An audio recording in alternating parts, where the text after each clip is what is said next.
विषय गणित, कक्षा 11वीं, NCERT पाठ्यपुस्तक पर आधारित। ले चलते हैं आपको अध्याय 7 क्रमचय एवं संचय।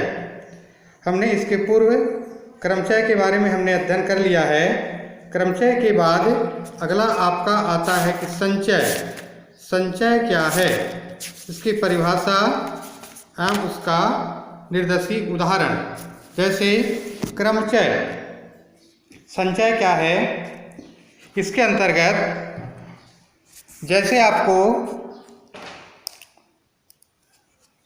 दिए हुए वस्तु समूह में से क्रम का ध्यान न रखते हुए एक बार में कुछ अथवा सभी वस्तुओं लेकर जितने भी भिन्न भिन्न समूह बनते हैं उनमें से प्रत्येक संचय कहलाता है। आपको दिए हुए वस्तुओं का समूह है, उसके क्रम को ध्यान न रखना है और एक बार में कुछ अथवा सभी वस्तुओं लेकर जितने भिन्न भिन्न समूह बनाए जा सकते हैं, प्रत्येक समूह जो है संचय कहलाता है या इसी को कॉम्बिनेशन बोलते हैं। जैसे संचय में वस्तुओं के क्रम को ध्यान नहीं दिया जाता है, जैसा कि क्रमचय में होता है। क्रमचय में ध्यान दिया जाता है। संचय में केवल समूह की आवश्यकता होती है। किसी भी समूह में वस्तुएं किसी भी क्रम में लिखी हो सकती है। उदाहरणतः हमारे पास 3 वस्तुएं A, B और C हैं। इनमें से 2 वस्तुएं एक साथ लेने पर केवल 3 संचय बनेंगे, जो इस प्रकार हैं AB, BC और CA। क्रम को ध्यान में रखते हुए न रखते हुए 3 वस्तुओं को एक साथ लेकर एक संचय ABC प्राप्त होता है।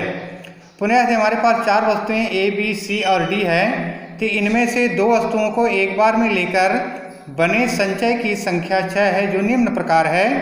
AB होगा, AC होगा, AD होगा, BC होगा, BD और CD।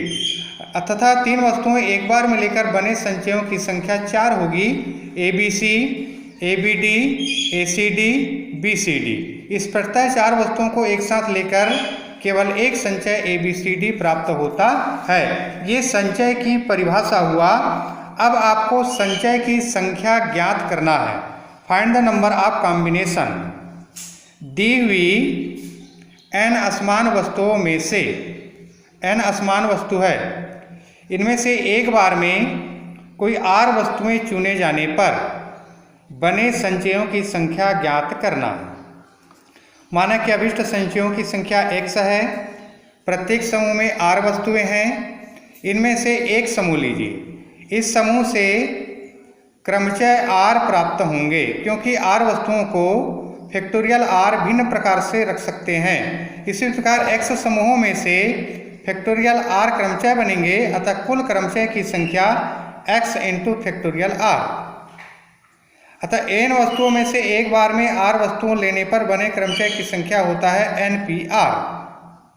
या इसी तरह से x बराबर हो जाएगा npr बटे फैक्टोरियल r। या x बराबर 100 को हमने क्रमचय की संख्या माना है, फैक्टोरियल n बटे r into n minus r। इसका प्रसार कर दिया गया फैक्टोरियल r का। या फैक्टोरियल n को लिखा जा सकता है 1 गुणा 2 गुणा 3 n माइनस r तक के, या n minus r plus 1 n minus 1 तक के, बटे r factorial r into n minus r। इसको n माइनस 1 n माइनस 2, इसको आगे बढ़ाते हुए n minus r plus 1 into n बटे फैक्टोरियल r। अर्थात दी हुई n वस्तुओं में से एक बार में r वस्तुएं लेने पर प्राप्त संचयों की संख्या को NCR से प्रदर्शित करते हैं। n वस्तु है, उनमें से एक बार में r वस्तु लेना है, तो संचयों की संख्या लिखा जाता है NCR, जहां अक्षर C जो है संचय को व्यक्त करता है। या NCR बराबर फैक्टोरियल n बटे factorial r into factorial n minus r। ये समीकरण नंबर 1 मानते हैं। 1 में यदि r बराबर 0 रखते हैं तो NC0 बराबर हो जाएगा फैक्टोरियल n बटे फैक्टोरियल 0 n माइनस 0 बराबर होता है 1।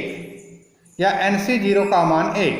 1 में r बराबर 1 रखते हैं तो NC1 बराबर फैक्टोरियल n बटे फैक्टोरियल n माइनस 1 बराबर होगा n। इसका प्रसार कर दीजिए तो n आएगा।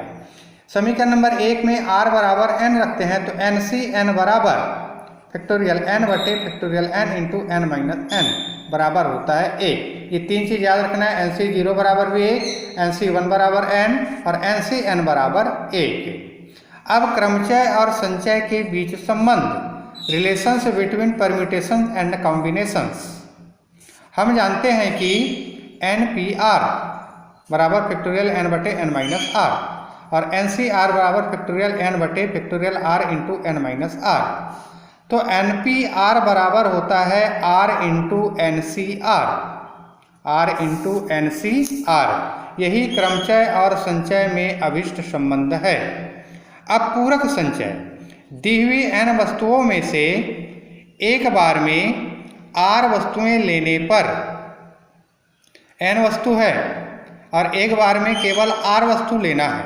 संचयों की संख्या उन n वस्तुओं में से एक बार में n-r वस्तुओं लेने पर प्राप्त संचय की संख्या के बराबर होता है।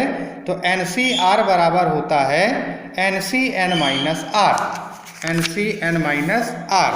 सत्यापन कर दीजिए। हम जानते हैं कि NCR बराबर फैक्टोरियल n बटे r into n minus r। r के स्थान पर n-r रखिए तो NCn-r बराबर फैक्टोरियल n बटे n minus r into factorial r बराबर NCR। इसलिए NCR बराबर होता है NCn-r। अब जैसे आपको कोई दिया गया है सिद्ध करने के लिए, सिद्ध करना कि NCR बटे NCr-1 बराबर n-r+1 अपान r। इसको आपको प्रूफ करना है। NCR दिया है आपको NCr-1, तो इसको यदि रूप में लिखा जाए सूत्र के आधार पर इसका, तो फैक्टोरियल n बटे r into n minus r, factorial n बटे r-1 factorial n minus r+1 factorial. इसको अलग कर दीजिए तो r-1 फैक्टोरियल बटे फैक्टोरियल r और n-r+1 फैक्टोरियल बटे फैक्टोरियल n-r। ये r-1 factorial r into r-1 प्रसार कर दिया गया इसका, और n-r प्लस इसको भी प्रसार कर दिया गया n-r तक के बटे n-r, n-r r-1 कट गया तो बचा यहाँ पर n-r+1 अपान r। ये आपको सिद्ध करके लाना था। अब इसके आगे हम प्रश्नावली के प्रश्नों को हल करेंगे।